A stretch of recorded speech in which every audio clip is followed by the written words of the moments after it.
Hello everyone, welcome back to my channel. I am Dr. Roshan, myself Dr. Khalis, MBBS General Physician Consultant Physician. आज हम लोग discuss करेंगे chest pain के regarding के chest pain के patient जो हैं वो आजकल बहुत आप लोगों ने देखे होंगे कि कार्डियक पेशेंट जो है वो ओपीडी में आ जाते हैं। तो इसके बारे में पूरी डिटेल्स हम वन बाय वन देखेंगे। चेस्ट पेन जो है कार्डियक चेस्ट पेन बेसिकली क्या होते हैं और कार्डियक चेस्ट पेन के जो पेशेंट जब ओपीडी अगर आप प्रैक्टिस कर रहे हो, ओपीडी प्रैक्टिस आप कर रहे हो, अगर आपके ओपीडी में कार्डियक पेशेंट आ गया चेस्ट पेन लेके तो हम उसको किस तरीके से डील करेंगे, क्या क्या एडवाइस करेंगे, क्या क्या उसको हम बताएंगे। तो इस वीडियो के साथ आप लोग शुरू से लास्ट तक बने रहें, वीडियो को स्किप करके मत देखिए। स्किप करके देखेंगे तो फुल्ली इंफॉर्मेशन नहीं मिल पाएगी, जिसकी वजह से आप एक कंक्लूजन पे नहीं पहुंच पाएंगे। तो जो न्यू व्यूअर्स है प्लीज चैनल को जरूर एक बार विजिट कीजिए और चैनल को सब्सक्राइब कीजिए। चैनल पे हमने बहुत सारी चीजें जनरल प्रैक्टिस से रिलेटेड डाली हुई है। डेली यूजेज में क्या क्या मेडिसिन आते हैं, क्या क्या डिजीज आते हैं, उसके रिगार्डिंग हमने वीडियो चैनल पे बहुत सारी अपलोड की हुई है। तो एटलीस्ट एक बार जरूर चैनल को भी विजिट कीजिए और चैनल को सब्सक्राइब कीजिए। वीडियो को ज्यादा से ज्यादा शेयर कीजिए। ठीक है, तो ज्यादा टाइम ना लेते हुए आते हैं टॉपिक पे। तो हम बात करें चेस्ट पेन। चेस्ट पेन वाले पेशेंट अगर ओपीडी में आपके आ जाते हैं तो उसको कैसे डील करना है। तो कार्डियक केसेस ओपीडी में आजकल बढ़ गए हैं। आप ये समझो अपनी क्लिनिक में बैठे हो, अपनी प्रैक्टिस करने बैठे हो और आपके पास एक पेशेंट आता है, कहता है डॉक्टर साहब कंधा बहुत दुख रहा है, मेरी एज जो है 35-36 साल है। और उसके साथ एक और पेशेंट आता है, वो भी कहता है मेरा भी कंधा दुख रहा है, वो भी लगभग 35-36 साल का आदमी है। कैसे डिसाइड करोगे कौन सा कार्डियक है और कौन सा नॉन कार्डियक है? ठीक है, यानी कौन सा कार्डियक पेन लेके आया है और कौन सा नॉन कार्डियक चेस्ट पेन लेके आया है। बहुत डिफिकल्ट सिचुएशन है ये देखने में। हाँ, कंधा दुख रहा है, मस्कुलर होगा, लेकिन आजकल स्पेशली पोस्ट कोविड देखना, कोविड ने पता नहीं कितने लोगों की कोरोनरीज आर्टरी खराब कर दी है। पोस्ट कोविड में देखना ये कार्डियक पेशेंट खूब आ रहे हैं ओपीडी में, इमरजेंसी में। ठीक है, तो जनरल प्रैक्टिस में सबसे इम्पोर्टेंट चीज क्या है ये बताओ। तो आज हम जनरल प्रैक्टिस में सबसे इम्पोर्टेंट चीज क्या है, अगर आप ओपीडी में बैठे हो, इस टाइप के पेशेंट आ गए तो आप क्या करेंगे। ओपीडी प्रैक्टिस में मेरे हिसाब से मोस्ट इम्पोर्टेंट थिंग्स ये है अपनी जान बचाना। हम ठीक रहेंगे तो पेशेंट को देखेंगे।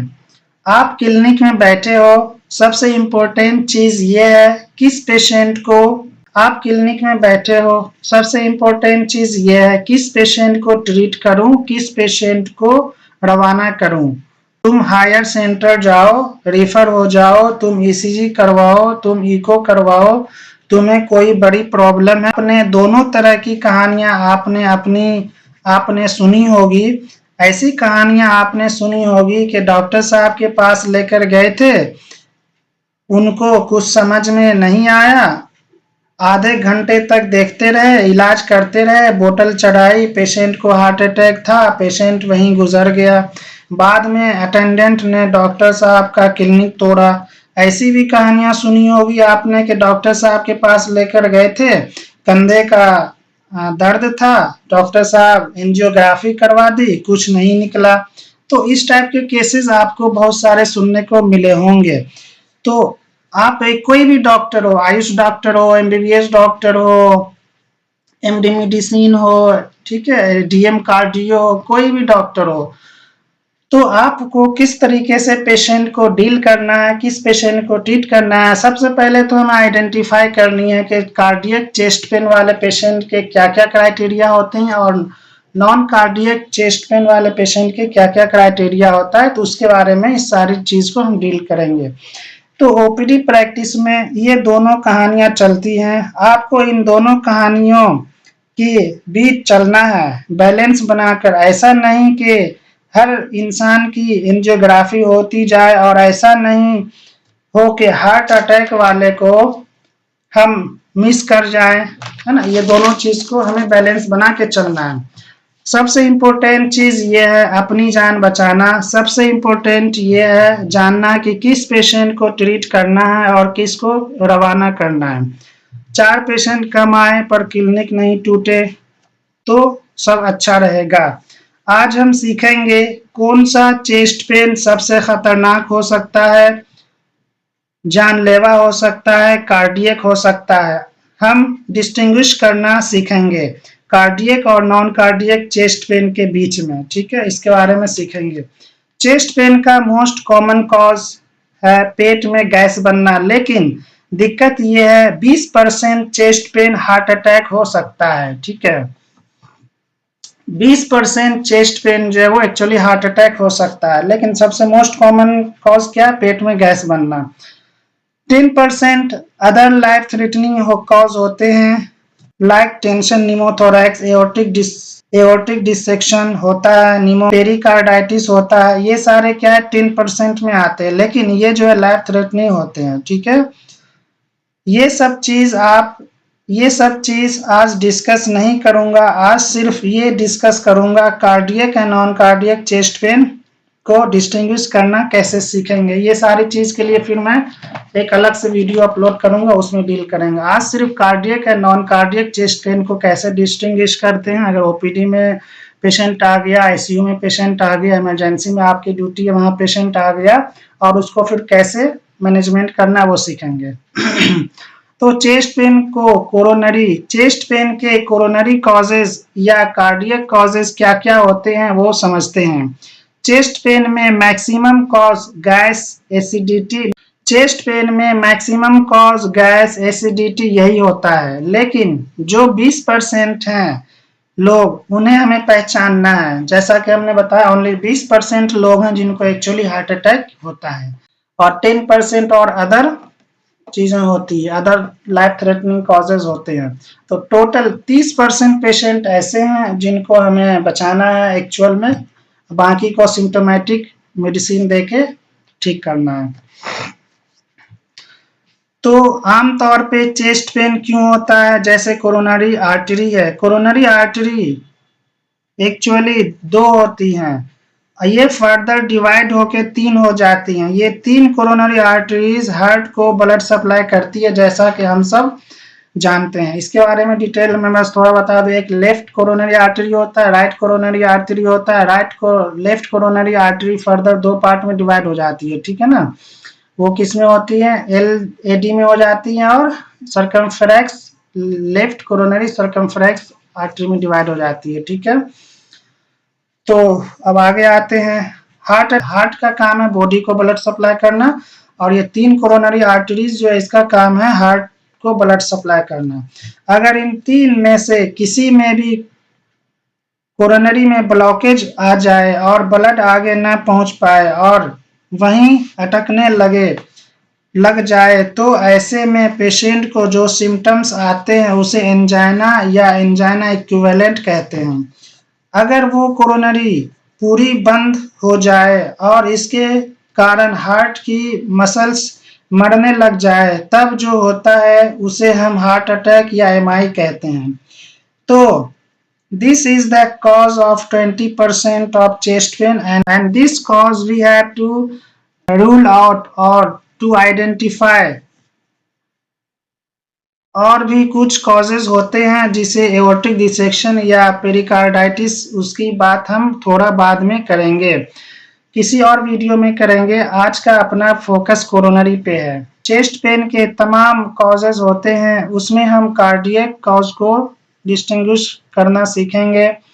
उसके भी पहले हम ये सीखेंगे कि कौन से पेशेंट हैं जो रियल रेड फ्लैग्स हैं, देख के डरना है। क्योंकि पेशेंट तो आता है, डॉक्टर साहब चेस्ट पेन हो रहा है, या कई बार ये कहता है कि अक्सर चेस्ट पेन होता है, पर आपको उसको देखकर अंदाजा लगाना है किसको रिफर करना है, किसको डील करना है। तो सबसे पहले आप ये देखो कि आज आपका पेशेंट कॉन्शियस ओरिएंटेड है या नहीं। अब कोई पेशेंट है चेस्ट पेन लेके, तो हमें ये देखना है कि हमारा जो पेशेंट है वो कॉन्शियस ओरिएंटेड है या नहीं है, ठीक है। बोलेंगे पेशेंट अटेंडेंट की सीने में दर्द उठा था आपके पास जब तक लेकर आ रहे थे तो पेशेंट अनकॉन्शियस या बेचैन हो रहा था, उसे कुछ समझ नहीं आ रही थी, वो अनकॉन्शियस की तरफ जा रहा था, तो उसको तुरंत रवाना करो कि भैया एम्बुलेंस में डालो, आगे ले जाओ, बड़े हॉस्पिटल लेकर जाओ, ये यहाँ ट्रीट नहीं हो सकता, ये आगे ट्रीट होगा, ठीक है। क्योंकि ओपीडी में आप इस चीज को डील नहीं कर सकते हो। अगर पेशेंट को चेस्ट पेन के साथ अल्टर्ड सेंसोरियम है, just refer him, just shift him, don't even check to BP ECG, तो ऐसे पेशेंट को फौरन आपको रिफर कर देना है। अगर आपके पास कैथ लैब नहीं है, डीएम कार्डियो अगर आपके पास नहीं है तो आपको रेफर कर देना है, ऐसे हॉस्पिटल में रेफर करना जहाँ कैथ लैब हो, डीएम कार्डियो हो, ठीक है। फिर देखना है किस पेशेंट को सच में पेन है। जो पेन वाले होते हैं, चेस्ट पेन वाले पेशेंट होते हैं, जो स्पेशली एमआई वाले पेशेंट होते हैं, उन्हें खुद को भी पता होता है। आपको पेशेंट के शक्ल पे दिखता है, पेशेंट कहता है मुझे हार्ट ट्रबल हो रही है, उसको पहले कभी नहीं हुआ होगा पेन, फिर भी वो समझते हैं। इसे कंडीशन को बुक लिखती है फियर ऑफ इम्पेंडिंग डोम, कि उसको कभी पहले हार्ट अटैक वाली पेन आई नहीं है, लेकिन उसको लग रहा है कि कुछ बड़ी गड़बड़ हो रही है मेरे अंदर, ठीक है। तो एक आपका भी इंट्यूजन और पेशेंट का भी इंट्यूजन ये मैच करो, क्योंकि एक पेशेंट कंफर्टेबल बैठा है, हाँ साहब यहाँ दर्द होता है, जब आप पालपेट करते हो तो वो दर्द बढ़ जाता है, आपको भी समझ में आता है। ये जिसका पेन कार्डियक होता है वो आपको भी समझ में आता है। तो ऐसा आपको लग रहा है कार्डियक है तो उसे बहुत देर तक अपने क्लिनिक पे बैठा कर नहीं रखो। अगर आपके पास सेटअप नहीं है, कैथ लैब नहीं है, डीएम कार्डियो नहीं है, तो आप ऐसे पेशेंट को अपने ओपीडी में मत रखिए, इसको रेफर कर दीजिए। फिर ये देखो आपका पेशेंट, अब हम फिर देखेंगे कि उसको ठंडा पसीना आ रहा है या नहीं। डायफोरेटिक मतलब होता है ठंडा पसीना आना। तो फिर देखो आपके पेशेंट डायफोरेटिक है, उसे ठंडा पसीना आता है। अगर आपका पेशेंट चेस्ट पेन है और ठंडा पसीना आ रहा है यानी डायफोरेसिस है, तो यू शुड वरी कि कार्डियक पेन हो सकता है। और साथ में आपने उसका बीपी पल्स देखा, और अगर उसका बीपी 200/100 या पाल्पेबल नहीं हो पा रहा है ठीक से, 90/50 जैसा आ रहा है, या हार्ट रेट 170-180 चल रही है, या उसकी हार्ट रेट 40-50 चल रही है, कुछ भी बड़ी गड़बड़ लग रही है, ऐसे पेशेंट को आपको होल्ड नहीं करना है ओपीडी में। जो नॉन कार्डियक कॉजेस के चेस्ट पेन वाले होंगे वो कॉन्शियस ओरिएंटेड होंगे, वो कहेंगे यहाँ साहब दर्द होता है, यहाँ दर्द होता है। उनको कोई ठंडा पसीना नहीं आ रहा होगा, उनके वाइटल्स नॉर्मल होंगे, थोड़ा सा बीपी हाई मिल जाए तो बहुत बड़ी बात है। ये तो आओ पता लगाएं। अब हमें पता लगाना है कि ये कार्डियक पेन अलग क्यों होते हैं। तो पेन जो होते हैं वो दो तरह के होते हैं, एक सोमैटिक पेन होती है, दूसरा विसरल पेन होते हैं, ठीक है। हमने अपने फिजियोलॉजी में पढ़ा होगा सोमैटिक नर्व्स और विसरल नर्व्स होती हैं, बिल्कुल आपने पढ़ा होगा। सोमैटिक वो होती हैं जो मस्कुलोस्केलेटल सिस्टम से ब्रेन तक इंफॉर्मेशन ले जाती हैं, और विसरल वो होती हैं जो ऑटोनोमिक सिस्टम पे काम करती है, या विसरल से चलती है, या ऑर्गन से जाती है, उसको हम विसरल कहते हैं। विसरल पेन कैसा होता है? विसरल पेन ऑर्गन का पेन होता है, यानी आपके जीआई का पेन, जैसे गैस भर जाती है पेट में तो एक अनकंफर्टेबल सा लगने लगता है। खूब सारा खाना खा लिया और खा के बैठे हुए हैं, पेट फूल गया है, फुला हुआ है और कुछ अच्छा नहीं लग रहा है, ये वाला जो पेन है विसरल पेन होता है। चेस्ट पेन जो है वो विसरल पेन है, इसलिए कार्डियक चेस्ट पेन को पेशेंट लोकलाइज नहीं कर पाता है। कहने का मतलब ये है कि जो विसरल पेन होता है उसको आदमी लोकलाइज नहीं कर पाता है कि एग्जैक्ट आपका यहाँ पे हो रहा है, ठीक है, वो ऑर्गन का पेन होता है। तो चेस्ट पेन जो है वो भी क्या एक तरीके का विसरल पेन है, इसलिए कार्डियक चेस्ट पेन को पेशेंट लोकलाइज नहीं कर पाता है। कार्डियक पेन कैसा होता है? कार्डियक पेन जो होता है डल होता है, डिफ्यूज होता है, एकिंग टाइप होगा, ठीक है ना। ऐसा लगता है छाती पे कोई भारी पन है, कोई पत्थर रखा हुआ है, क्योंकि ये विसरल नर्व से जाता है। इसको पिन पॉइंट करना मुश्किल होता है कार्डियक पेन वाले पेशेंट को, एग्जैक्ट वो नहीं बता पाएगा, ठीक है। उसके बाद कार्डियक पेन और कैसे होते हैं, मोर डिफाइन है, स्क्वीजिंग टाइप का पेन होगा, प्रेशर होगा, लगेगा कुछ भारी सा रखा हुआ है, हेवीनेस है ना, बर्निंग सेंसेशन होंगे चेस्ट में, और ये एसोसिएटेड होंगे सिंपैथेटिक स्टिमुलेशन से, ठीक है। जैसे डायफोरेसिस हो गया, टैकीकार्डिया, बीपी भी बढ़ता है, ये सारी चीज देखने को मिलेगी।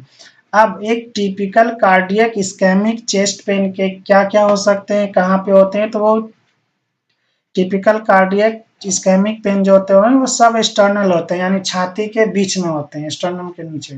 पेन जो होते हैं में भी रेडिएट करेंगे, जॉ की तरफ होगा, नेक की तरफ जाएगा, आर्म्स में जाएगा और बैक में जाएगा। अगर पेन रेडिएट कर रहा है तो वो कार्डियक पेन है।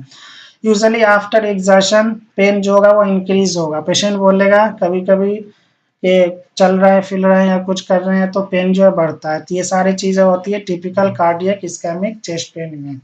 उसका बर्निंग, एकिंग, स्क्वीजिंग टाइप होगी जैसा कि बताया। एसोसिएटेड होगा एसओबी यानी शॉर्टनेस ऑफ ब्रीथ, ठीक है, सांस पूरी तरीके से नहीं ले पाएगा, डिफिकल्टी ब्रीदिंग होगी, डायफोरोसिस होगा, वीकनेस होगा, और ऐसे पेशेंट को एंजाइटी और नोजिया होगा, ठीक है। और जिसका एज 55 साल से ऊपर होगा तो मोर चांसेस हो सकते हैं कार्डियक चेस्ट पेन के, ठीक है। अब उसके बाद देखते हैं स्टैकिंग फैक्टर्स, क्या क्या स्टैकिंग फैक्टर्स है जिसको हमें वन बाय वन पेशेंट से पूछना है। अगर ये सारे एक या एक से ज्यादा मिले तो डेफिनेटली क्या है, कार्डियक चेस्ट पेन वाले पेशेंट हैं। तो पेन क्या पूछना है, रेडिएट्स हो रहा है आर्म में, आइदर सिंगल और बोथ, ठीक है। ऐसा नहीं कि एक ही आर्म में, दोनों आर्म में हो सकता है, एक आर्म में भी हो सकता है। Pain similar to prior ischemia, आप पेशेंट से पूछना है कि उनको पहले कभी हार्ट अटैक आया है या हार्ट की प्रॉब्लम हुई है, अगर हुई है तो क्या वैसे ही चीज आ रही है तो फिर क्या है, कार्डियक चेस्ट पेन है। उसके बाद हमें ये देखना है change in pattern over 24 hour, यानी अगर 24 आवर के ड्यूरेशन में पेन अगर इंक्रीज हो रहा है तो वो क्या है, most likely to be cardiac pain, ठीक है ना। वर्ड्स ऑन एग्जर्शन, अगर हम हिल डोल रहे हैं, कुछ काम कर रहे हैं, चल फिर रहे हैं, तो अगर वो बढ़ रहा है तो वो एग्जर्शन पे बढ़ रहा है तो most likely to be cardiac. Radiates to neck और जॉ, अगर नेक में और जॉ में रेडिएट्स हो रहा है, समटाइम्स होता है, तो most likely to be cardiac. और एसोसिएटेड विद डायफोरेसिस है, ठंडा पसीना आ रहा हो तो फिर वो क्या है, कार्डियक पेन हो सकते हैं। एसोसिएटेड विद डिस्पोनिया, मतलब डिफिकल्टी इन ब्रीदिंग अगर आ रही है तो हो सकता है। और अगर फिर हमें देखना है कि अगर उस पेशेंट को इम्प्रूवमेंट हो रहा है, नाइट्रोग्लिसरीन या सोर्बिट्रेट हमने दिया लेकिन चेस्ट पेन में उसको रिलीफ हुआ, तो वो आप समझ जाओ कि वो जो है वो क्या है, कार्डियक चेस्ट पेन है। तो ये सारे चीज को हमें देखना है, इस सारे चीज को वन बाय वन उसको पूछना है और चीजें करनी है। अगर ये सारी चीजें हो रही है तो आप समझ जाओ वो क्या है, कार्डियक चेस्ट पेन वाले पेशेंट हैं। और नाइट्रोग्लिसरीन दे रहे हैं या सोर्बिट्रेट दे रहे हैं और पेन में इंप्रूवमेंट आ रहा है, इंप्रूवमेंट मतलब थोड़ा रिलीफ मिल रहा है पेन में, तो वो कार्डियक पेन है। अब आगे देखते हैं, सब एक जैसे पेन नहीं होते हैं। सब एक जैसे पेन का मतलब ये, अगर ओल्ड एज के पेशेंट हो, 70 से 80 साल एज हो रहा हो, या एल्डरली लेडीज हो, या सीवियर डायबिटिक फुट हो, डायबिटिक पेशेंट हो, इन सब को एंजाइना क्लासिक नहीं होते हैं, इनको एंजाइना इक्विवेलेंट होते हैं, फिर भी इन्हें एंजाइना के बराबर मानते हैं, तो इस चीज का बड़ा ध्यान रखना है। अब एंजाइना इक्विवेलेंट क्या होते हैं उसकी बात करते हैं। तो जिनको शॉर्टनेस ऑफ ब्रीथ आ रहा हो, सिंकोप या अनकॉन्शियस हो रहे हो पेशेंट, फैटिग हो, थका थका फील कर रहा हो, नोजिया एंड वोमिटिंग हो, और पेन इन गैस्ट्रियम हो, तो ये सारे पेशेंट जो कैसे होते हैं, एंजाइना इक्विवेलेंट होते हैं, और इनको भी हमें एंजाइना के बराबर ही मानना है, ठीक है। उसके बाद ऐसे पेशेंट का ईसीजी करवाओ, अगर ईसीजी फाइंडिंग मिल गई तो उसे रेफर या शिफ्ट करो। अगर आपके पास कैथ लैब है, सीसीयू है, ठीक है, तो कार्डियो आपके पास है तो उसे अपना शिफ्ट करो, नहीं तो उनको रेफर करो। लेकिन शिफ्ट और रेफर करने से पहले दो काम जरूर करना आप। एक ये कि डिस्प्रिन 325 mg वाला आता है, उसको खिला सकते हो, पानी में घोल के फ़ौरन उसको पिला दो और फिर रेफ़र करो, ठीक है? या टैबलेट सॉर्बिट्रेट दे सकते हो, ये दे के उनको फ़ौरन रेफ़र करो ताकि अगले हॉस्पिटल में वो जाएँ तो उनको थोड़ा पेन में रिलीफ़ हो और जो अगला हॉस्पिटल वाला डीएम कार्डियो होगा वो आपको दुआ देगा कि हाँ, तुमने जान बचा के भेजी है। तो ये सारे चीज़ों को हमें ध्यान रखना है। ये था कार्डियक पेन इन ओपीडी। अगर आप ओपीडी रन कर रहे हो और आपके पास डीएम कार्डियो नहीं है, सीसीयू नहीं है, सेटअप नहीं है, अगर आपके पास सेटअप नहीं है तो आपको देखना है इस तरीके से कि आपको जो है इस ऐसे पेशेंट को आपको रेफ़र करना है। रेफ़र करने से पहले ये दो तीन चीज़ें करनी है, ठीक है? और ऐसे पेशेंट को ज़्यादा टाइम नहीं लेना है। ये था कि चेस्ट पेन इन ओपीडी। अब मैं एक वीडियो बनाऊँगा cardiac and non cardiac causes of chest pain and there management. Next video इस पे आएगा। तो अगर इससे रिलेटेड और किसी को कोई क्यूरीज रहती है, कन्फ्यूज़न रहता है तो आप हमें कमेंट करके पूछ सकते हो। Okay, thank you for now, thank you so much.